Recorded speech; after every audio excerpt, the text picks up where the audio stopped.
with the stewardship verse of the day, which comes from Matthew 7:11. It says, "If you then, who are evil, know how to give good gifts to your children, how much more will your Father in heaven give good things to those who ask him?" Well, folks, we have to remember that God is omniscient. It means that he knows everything. He is the creator of everything, and he knows every detail. In fact, he knows the number of hairs on our head. So if he knows how many hairs are on our heads, don't you think that he knows exactly what we need? He knows exactly what our hearts desire, and he is good. But even though he knows what we need, this verse mentions that we still need to ask. So God just doesn't look down and see all of our needs and wave his magic wand and say, there you go.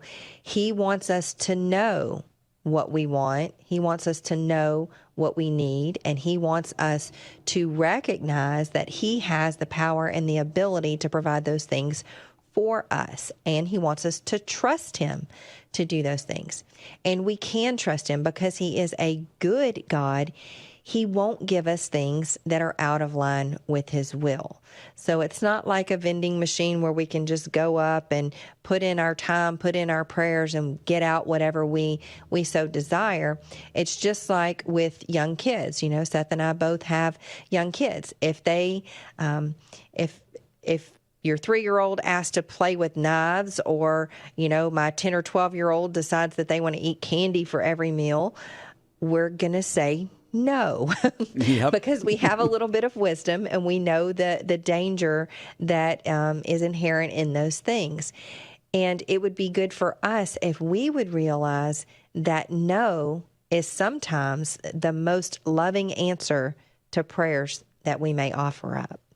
Seth, you want to weigh in? Amen, Shanna. Boy, I love what you had to say there. A couple things came to mind. You know, the first is, yeah, no is a legitimate answer. I feel like sometimes we use the Christianese to say, you know, God will answer your prayers, when really what we're saying is we think God's going to say yes to this prayer. God always answers prayer. There's never been a single prayer that God has not answered. Sometimes he answers yes, sometimes it's no, sometimes it's wait. I love what you said there. No can sometimes be the most loving thing, and we just got to trust the Lord with that, Shanna. And speaking of that, you know, this idea of God teaching us to ask him. I love that he does this. Sometimes I don't love it, but when I'm in the right state of mind, I really do love it, because think about it. You know, God teaching us to ask him is really him showing us that we need him. And that's a really loving, that's a good place for us to be, Shannon, when we realize that we need God.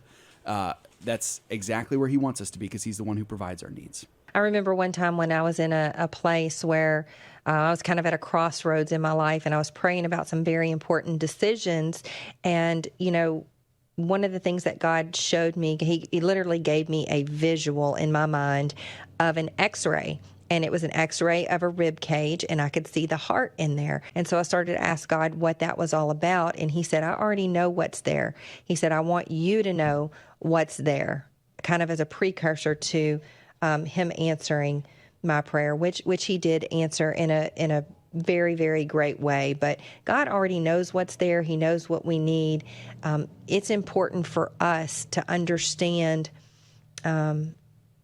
what we're praying and what we're asking for. And, you know, sometimes there's been times when I've just abandoned some of the requests and prayers that I had, because I came to realize that they didn't necessarily line up with what God wanted for me at the time. Yeah. And I trusted that was way better than the plans that I had for myself.